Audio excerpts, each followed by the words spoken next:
Entering the Mayo Experience. Mayo Experience. Mayo Experience. Mayo Experience.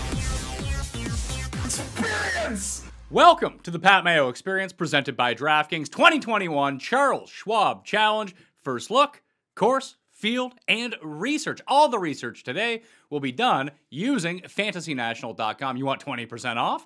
FantasyNational.com, whether it be the weekly, the monthly, or the annual membership, use FantasyNational.com/Mayo, and you'll get yourself that 20% off. The Listeners League link, bit smaller than the PGA Championship Listeners League, because obviously it's not a major, although this was the site of the return to golf from the COVID hiatus, not quite a year ago, almost a year ago, but we're back here in less than a year, back in its normal time slot at Colonial CC. You can find the Listeners League link in the description of the video and podcast. Remember to smash the like button to the vidya, and in the comment section, you give me your early lean for the Charles Schwab Challenge, and we'll be well on our way. I hope the PGA Championship went well for you, very profitable for you, because I can tell you if you listen to me, probably wasn't so profitable for you.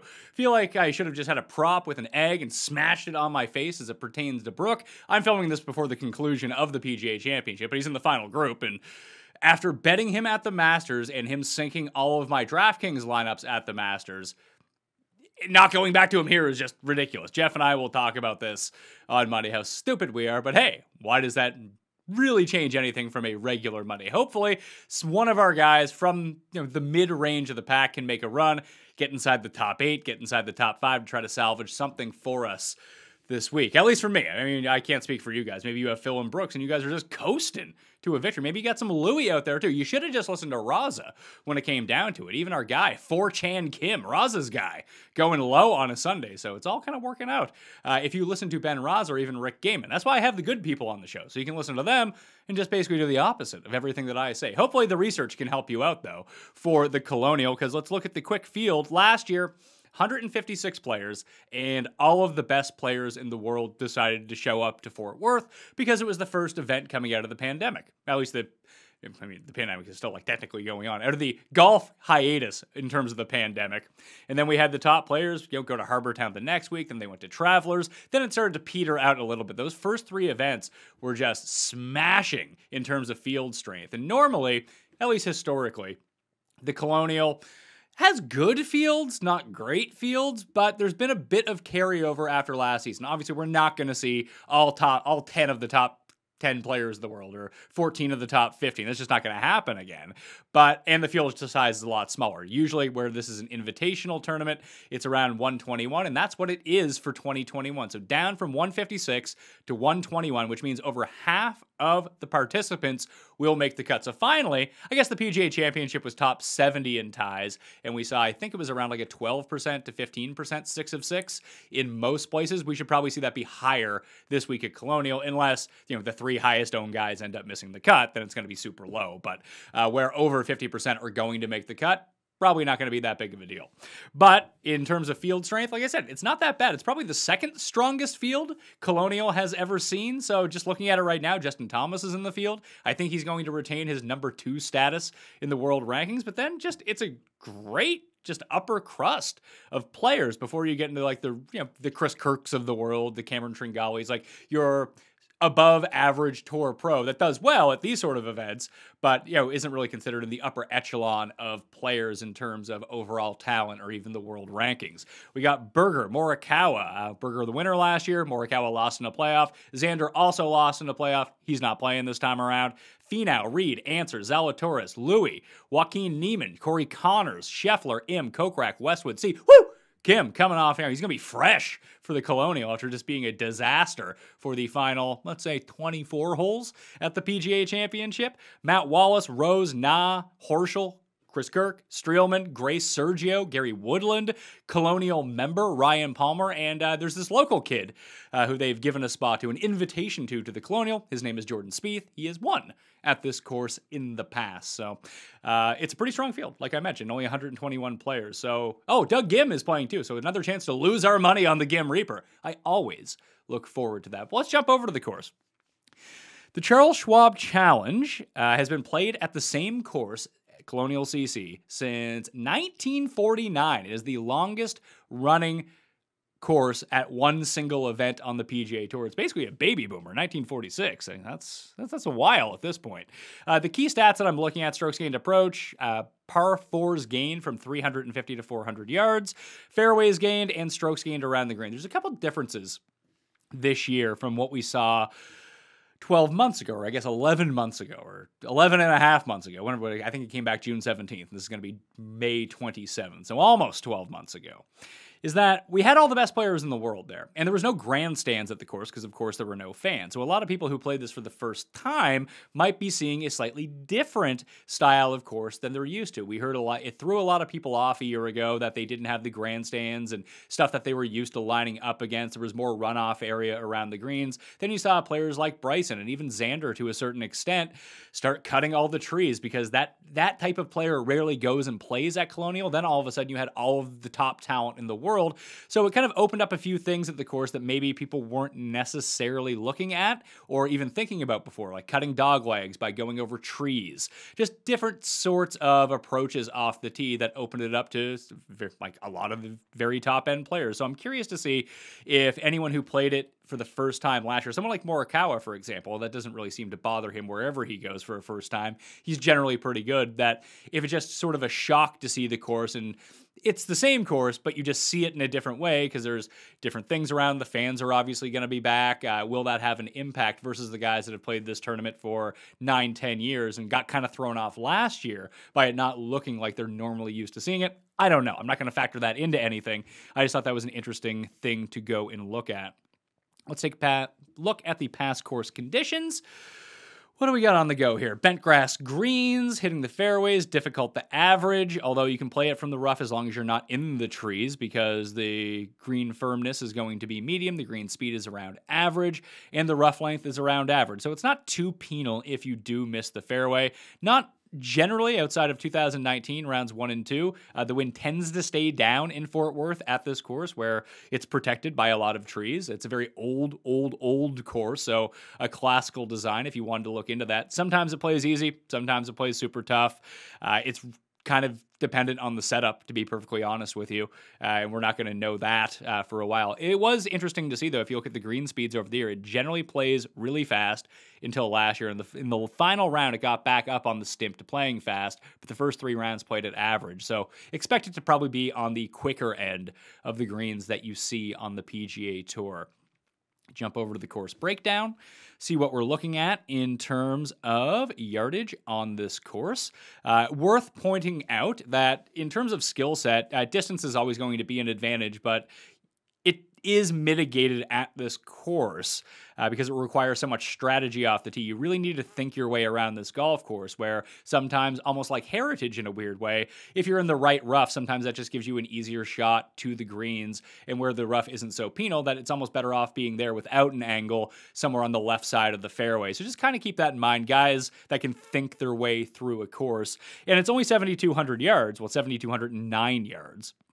It's kind of like the reverse Riviera, where a lot of Colonial's length is tied up in its par 5s, and all 3 of the par 4s measure at least 190 yards, which leaves a lot of really short par 4s. So the par 4s themselves, 7 of them measure less than 430 yards, 5 of which play at par or easier. And regardless of driving distance, any player can get themselves into their proper range to go pin stock at this course. That's why you've seen players like Justin Rose win here, but you've also seen players like Kevin Na win here in the past. Daniel Berger last year. The common thread between a lot of those guys is they're all pretty good putters.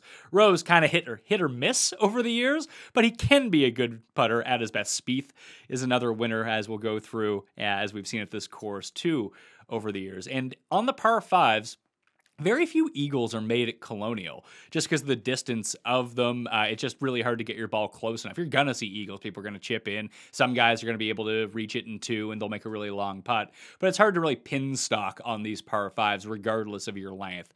And in terms of DraftKings Showdown, you will want to more than likely start your guys on the back 9. If, as a tiebreaker, if you're just looking for that birdie streak advantage, as you can see, the wraparound, hole 9 is the second toughest on the course. Then you have number 8 is the 9th toughest. So it's really going to be hard to get a birdie streak going through there, with the birdie rates being 13.5%, 15.5%. And if you start on the back, you get this wraparound of 17, 18, 1, and 2. The horrible horseshoe, as it's called, 3, 4, and 5. 3 of the 4 toughest holes on the course, 2 of the longer par 4s, and a really long par 3. But if you go on to 17, it has a birdie rate of 20%. Number 18 has a birdie rate of 20%.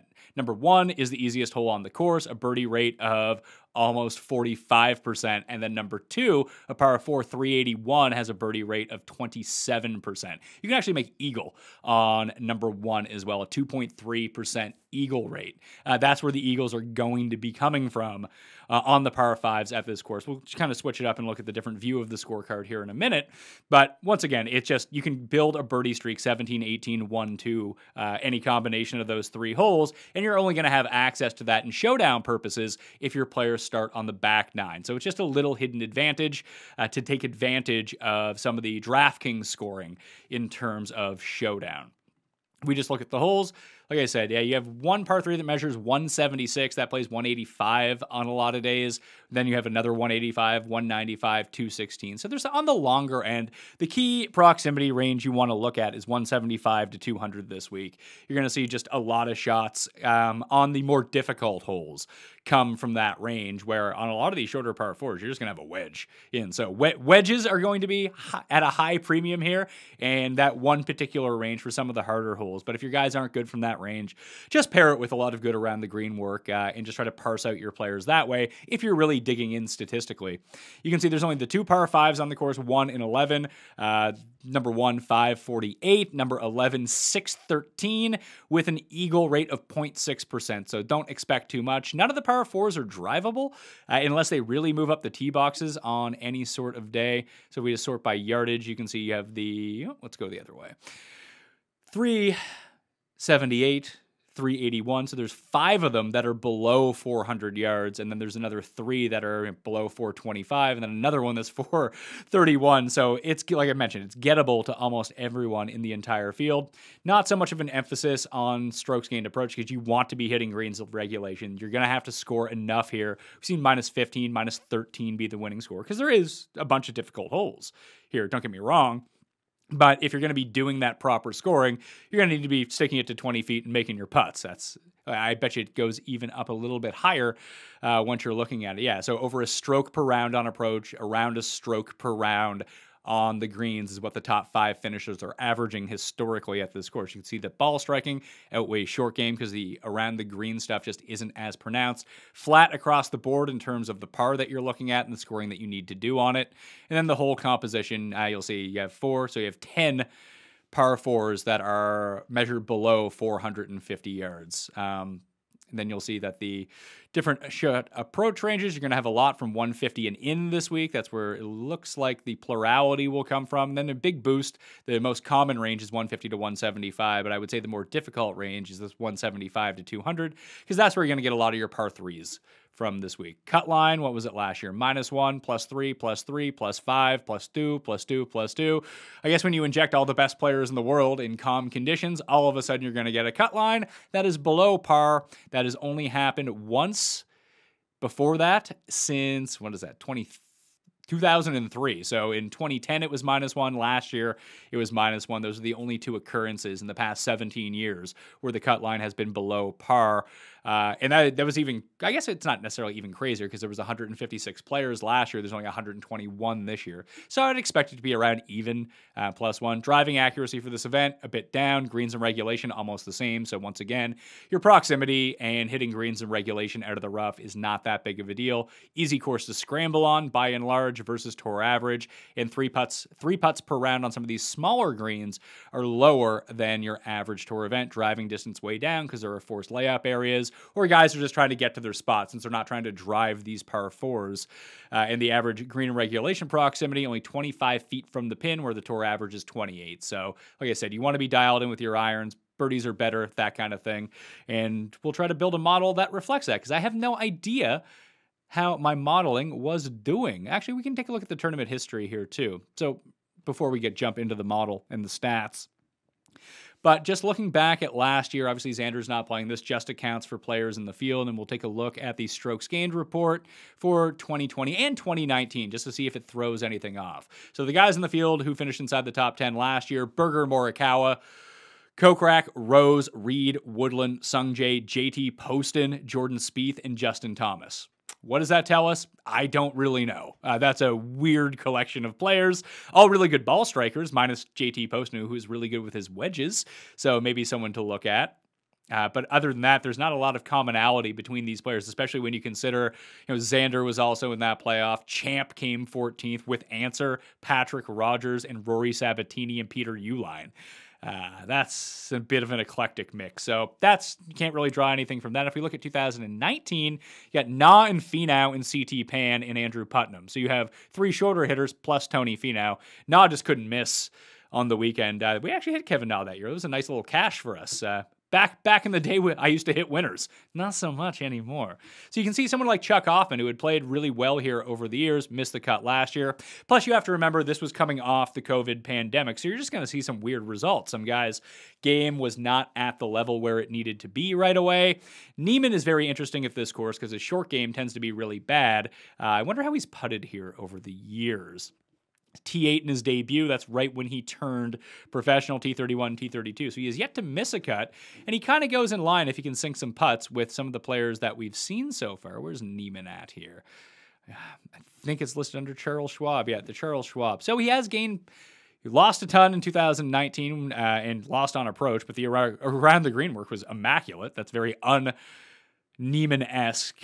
But last year, he did gain on the greens, lost around the greens, didn't gain a bunch off the tee. But as you can see, that the approach has been very solid, the driving been very solid, and even at the PGA Championship this week, he is gaining strokes putting. So maybe he's figured something out on the greens, at least just a little bit. Historically, a better putter on bent grass than anywhere else. His win at the Greenbrier came on bent grass. So like a sucker, like always, probably just going to bet Neiman and flush my money down the fucking toilet like every single week.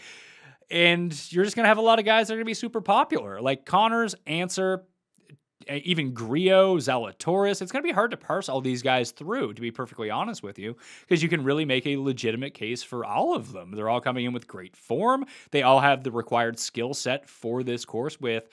They gain off the tee despite not being long hitters, so that's not going to be at a huge disadvantage for them. The irons have been great, and even the putting is starting to come along for a lot of these guys. So it's going to be a very wide open field at the top. Probably going to try to target 3 or 4 guys in that 20 to 40 range and maybe call it a day.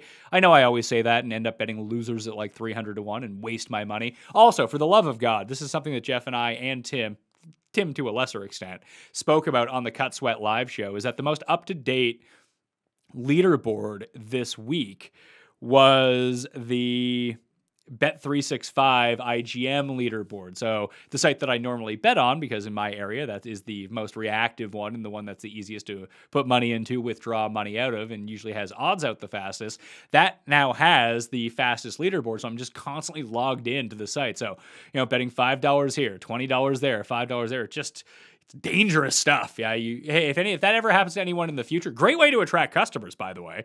If DraftKings Sportsbook should be looking to acquiring those odds, putting up the faster leaderboard on their site, then people will just be on their site 24/7, because that's how I've been tracking the PGA Championship the entire time. Detroit, sad. Don't want to use that one again. How is Colonial look? Colonial, pretty good. Okay. Feel good about pretty good. That's much better. 12%. Good Lord. What was I thinking here? Strokes gained approach, 30%. Fairways gained, 15%. Putting, 12%. Off the tee, 5% to mesh with fairways gained. Par 4s overall, 10%. Par 3, 75 to 200.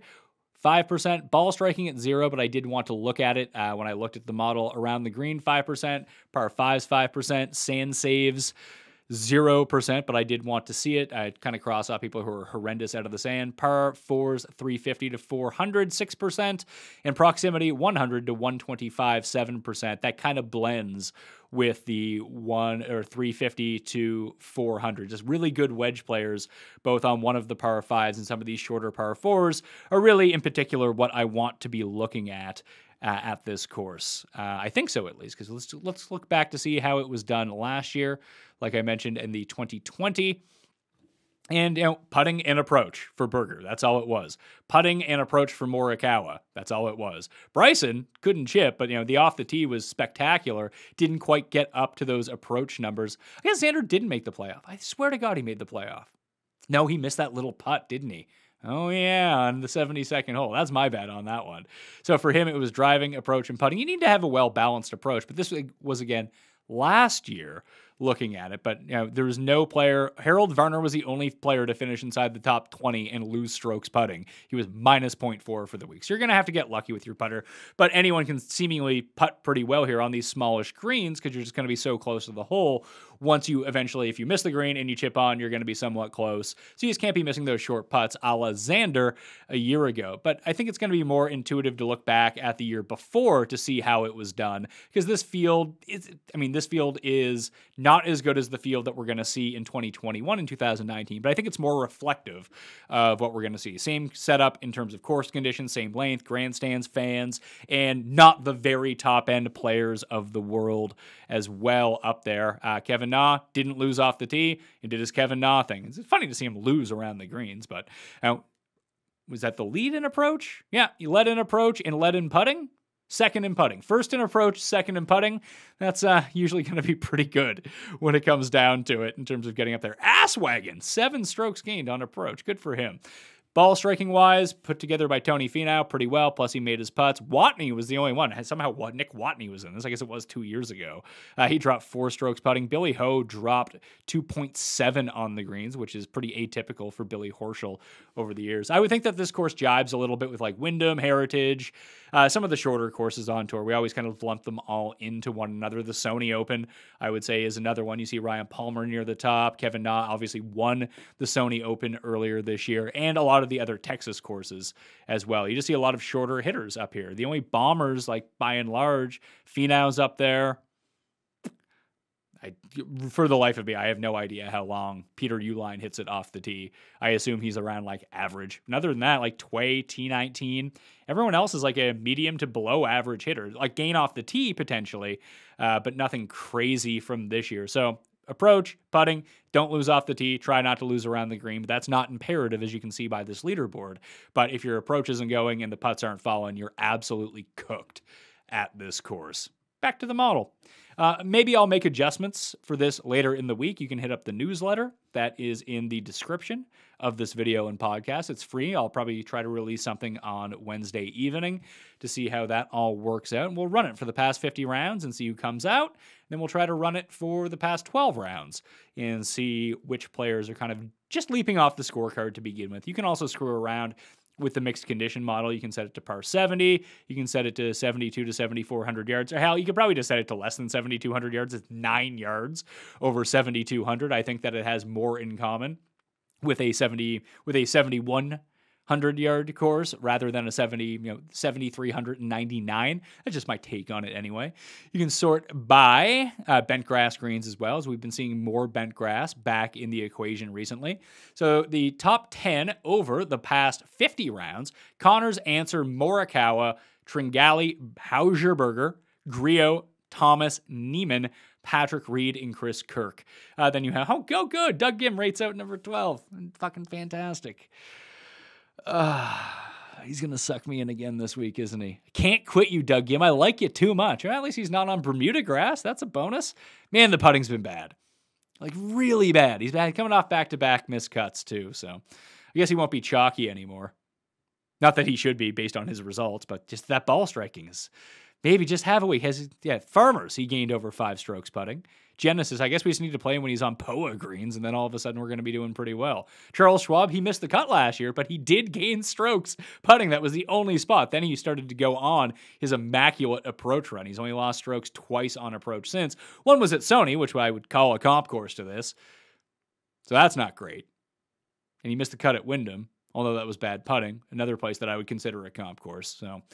he's going to get my money either way. Maybe I just won't play him like 90% on DraftKings like I normally do. Let's cut this down to the past 12 rounds just to see if that changes, like some names pop up. If you want to look at recent form, I always find that 12 rounds tends to be a little bit better than a lot of places. You can even sort by the date range as well if you wanted to. You can click custom date range, look at past 6 weeks, or all rounds past 6 weeks, all rounds past 2 months. Like, it's super easy to customize that way. Well, Andrew Landry, not doing hot. Answer, Spieth, Morikawa, Hoffman, Wallace. Wallace most definitely getting my money again next week. I'm just going to keep whenever I jump off one of these guys, they end up winning. So I got to keep betting them. I don't want another Sam Burns to happen to me. Berger, Connors, Griot, Tringali, and HV3, who's ball striking at the PGA Championship. Absolutely immaculate. Could not make a fucking putt to save his life. Interesting to see. Maybe Kuchar as well. I can't remember if Kuchar's won this event or not. Feel like he contended once, maybe lost to Matt Jones. Although I can never remember what tournament that was at. Charles Schwab, no, he's played it twice. Hasn't really played well. But before missing the cut, shooting plus 10 at the PGA Championship, you can see that the putting had returned for him. 2 events in Texas. This is another Texas course. 2 top 20s and 2 starts. Actually, 3 top 20s and 3 starts, because the match play, because it's not stroke play, is not listed on here, but obviously he came 4th or 3rd. I can't remember if he beat Victor Perez or not, but he made it to the semifinals of that, so 3 Texas events, 3 good finishes so far. I know PGA Splits 101 on Twitter will have the strokes gained Texas to go along with it as well, so maybe you can take a quick peek at that, quick gander at what's going on here. How is old... 1 start for Varner. I mean, this is a classic Varner performance at the Charles Schwab. 2.8 off the tee, 5.7 on approach, minus 1.2 around the green, minus 0.4 on the greens. You're going to need to gain more than that this week. It's not a week to break even on the greens, unless you're Justin Thomas or Morikawa, I suppose, because then you can just ball strike. You can just ball strike so far ahead of everyone else that sometimes you can get away with like a minus 0.4. Probably not going to cut it for HV3 though. Who is the best player over the past? Okay, so here's the thing: when looking at the stats, like 350 to 400 yards, all these types of holes are created differently. Some are drivable from that range, others aren't. These ones appear not to be, at least historically, unless they move the tee boxes up or you have some sort of massive wind gust behind you. So I would like to look at a longer term view of holes from that range, because I think over time that gives you a better idea and a better sample of holes from that range is kind of the point of it, where depending on the courses that were played throughout this time, you might get a bunch of drivables in there, and guys have made eagles or something like that. And if the par 4s aren't drivable, does that change the strategy for some players? Once you look back at the past 100 rounds, even though you'll get some of that data mixed in with it, it becomes less and less and less important to the overall ranking the farther back you go in terms of holes. Like, I have no idea. I mean, I can really kind of go and look at it. So total of 0.5 per round, 0. So with Abraham Answer, it's really hard to glean too much from the past 12 rounds. Again, dial it back to past 100 rounds, then you'll get a better sample of, and that goes to, the par 3s from 175 to 200. That's best to take a longer point of view, and you can add that all into your mixed condition model if you like. But the best players, let's see here, strokes gained approach, past 10. Morikawa, Spieth, Thomas, Griot, Wallace, Zalatoris, Corey Connors, Daniel Berger, Hollywood Hoagie, having a decent PGA Championship as well. And then the Gim Reaper. Then we're back to our regular run-of-the-mill PGA guys. Knox, Neesmith, Hoffman and Sergio up there, and this is before the PGA Championship stats have been added, by the way. Kokrak was lingering around. Maybe Kokrak is someone to go to. Now that he's like the world's best putter, maybe that's something that we can kind of screw around with. He didn't play well at API in terms of putting, but everywhere else, he's been putting the lights out, making cuts. He had, obviously, the top 10 last year at this course. All right. Could be someone to give a quick peek to, Jason Kokrak, depending on, and with a lot of name value in this tournament, he could open at like 45, 50 to 1, probably jump on that right away. I wonder what Gim's going to be. They'll probably make him like 80 to 1 because they're like, oh, Pat's going to talk about Gim. He'll convince other suckers to go bet him too for no good reason. Well, good reasons, and just it won't work out because that's what we do. Proximity, short proximity, wedge, I mean, that's even beyond wedge because you can hit wedges from like 160 if you really wanted to. Gooch, Swafford, Streb, Munoz, Damon, and Connors, Garnett, Stenson. Stenson could be very interesting this week. He has the win at the Wyndham, and it does feel like his game has started to flip a little bit. Gained at Valero on approach, gained at Valspar on approach. Obviously, he's playing the weekend at the PGA Championship, made the cut at the Masters. Obviously, he's not back to being Henrik Stenson again, but it is encouraging to see some life out of him. Maybe he won't be an absolute disaster. and I don't have anything for him on this course. But Justin Rose has won at this course in the past, so that's always something to look at when you look at the corollary between Stenson and Justin Rose. We'll try to guess the odds for some of these guys. That's always one of my favorite practices that we can get into week after week is the guess the odds. Thomas will probably be your betting favorite here, so let's see. Thomas, Spieth, Berger is a defending champion. Morikawa, I guess it will depend on who wins the PGA Championship. Like if Louis wins and he decides to play again for this tournament, he's going to be very high up coming off the win. Will Z tends to be pretty high up the list. Who else did I say was in the field? Reed and Finau. Yeah, it's going to push some of these like middle tier names down the list, like Kokrak.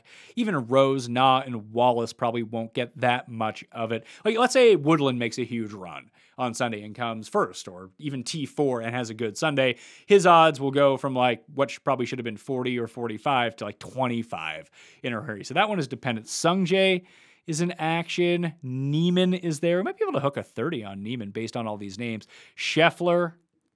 Connors has been super popular. So that's 12 guys right off the hop, and that's not even including Louis. Taurus Answer has been very popular bet recently. Could be a good read week here. Kirk, Streelman, Spieth, Grace. Yeah, Grace is another one that could be boosted up the board if need be, depending on his finish. Let's just go with these guys. I'm going to say JT opens at... Will JT or Spieth be the favorite at this tournament? Spieth coming off what's likely to be a good finish at the PGA Championship. JT coming off a miscut. Spieth has won here. He's a Texas guy. Everyone likes to bet Spieth. I'm going to say Spieth opens as a co-favorite. That Spieth and JT are both 10-1 to win this tournament. Then we have, will it be Berger or Morikawa? I'm going to say Morikawa because his finish at the PGA Championship will more than likely be better than Berger's. We'll call Morikawa 14-1, Berger 16-1. Reed will just be like 20 or 22 because that's perpetually what he is. Finau will open at 22 and will be 18 by the end of the week. We'll just call him 20-1 and split the difference. Sungjae will call 28, Neiman 33, Scheffler 33, Connors 22, Zalatoris 25, Answer 28, Louis 25. So overall, in the guess the Colonial odds for the players in this tournament, and once again, this is before the PGA Championship comes out, the results will affect that. Even if someone WDs who did well at that event or poorly at that event, after the show is released, obviously I can't control that, despite what many people on the internet might think. When the show goes up, is up. Nothing I can do about that anymore.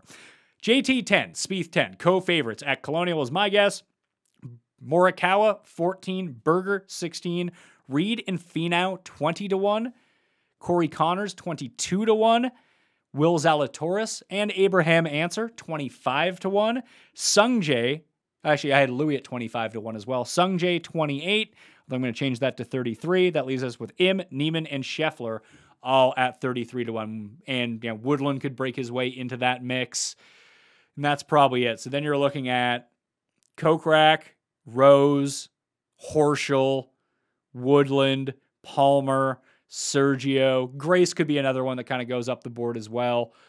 They're probably all going to be like 40 to 55-1 depending on the name and depending on the result Sunday at the PGA Championship. Anyway, that's Colonial, the Charles Schwab Challenge for 2021. Play on DraftKings. Become a member at fantasynational.com/Mayo to get yourself that 20% off. And the Listeners League link is open in the description. It's going to fill rather quickly because it does every single week, unless there's like 7,000 spots this week. There is not 7,000 spots, so expect it to return to filling by Tuesday evening. So you reserve your spot right now to get in it. Plus, the qualification for the Fantasy Golf World Championship live final on DraftKings is open now, and that will be at the Northern Trust at Liberty National this year in New Jersey. I was there last time, at least for the practice rounds, that it was in New Jersey. A very nice course. Patrick Reed won that year, the first leg of the FedEx Cup playoffs. I tried to qualify it for it this week. Didn't qualify. Probably won't end up qualifying for it because, as you've heard from my picks because you watched the show, not great, Bob. Not great. So, thank you all for watching. Smash the like on the way out, and I'll see you next time. Mayo experience! Experience!